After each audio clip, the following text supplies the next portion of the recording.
way the PDP or the APC could bring Nigeria to progress. Because what it does is creates transactions, trade-offs between powerful people who want to control power for state capture purposes. And the progress of the people, not deliberately, just somehow becomes the secondary. The kind of nepotism that fires off is the reason why Nigeria is not run by competent people. Everywhere you go, second-rate people are in position because of, it's my turn, appoint me, we promised you that, we delivered this. And the consequence is that our country is at the bottom of every measure. We must cut the cost of governing to its barest minimum, because the resources that are required to improve the lives of Nigerians are currently being used by politicians to make themselves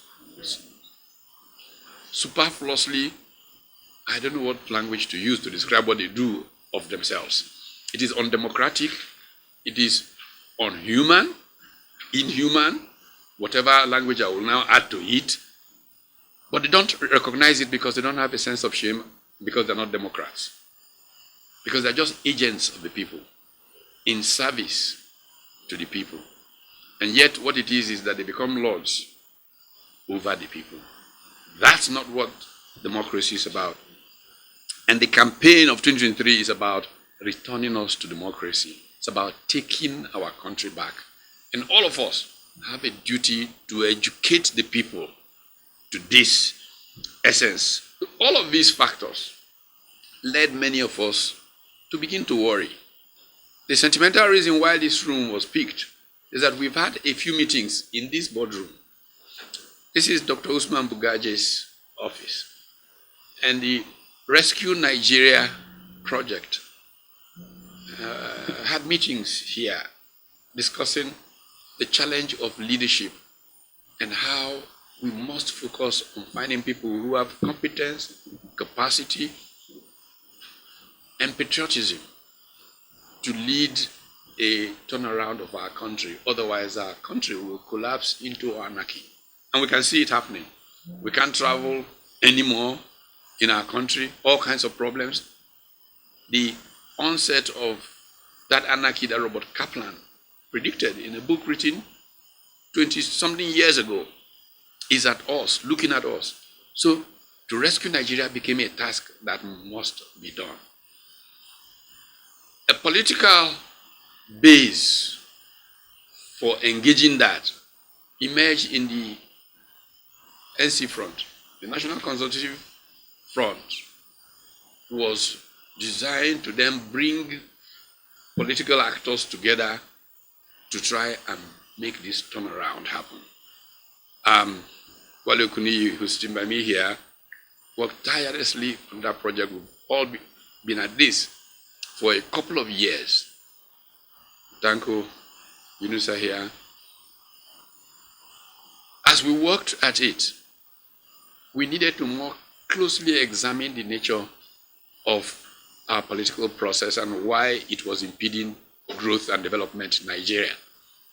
And one of the things that I at least found, as somebody whose training, fundamental training, and personal passion is the examination of economic performance and the political conditions that lead to it, is that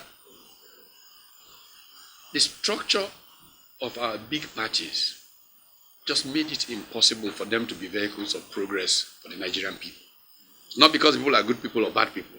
The nature of the structure, in structural economics, there's a paradigm that's called the structure, conduct, performance paradigm. If you want to see how an industry performs, you look at the structure of the industry, and you see the conduct that is driven because of the conduct, because of the structure, and you can invariably tell the kind of performance that will come. Solidarity forever. Solidarity forever. Solidarity forever. For the union makes us strong. Victory. There is victory for us. Victory. There is victory for us. In the struggle for Nigeria, there is victory for us. Forward, Forward, ever, backward, never. In the struggle for Nigeria, there is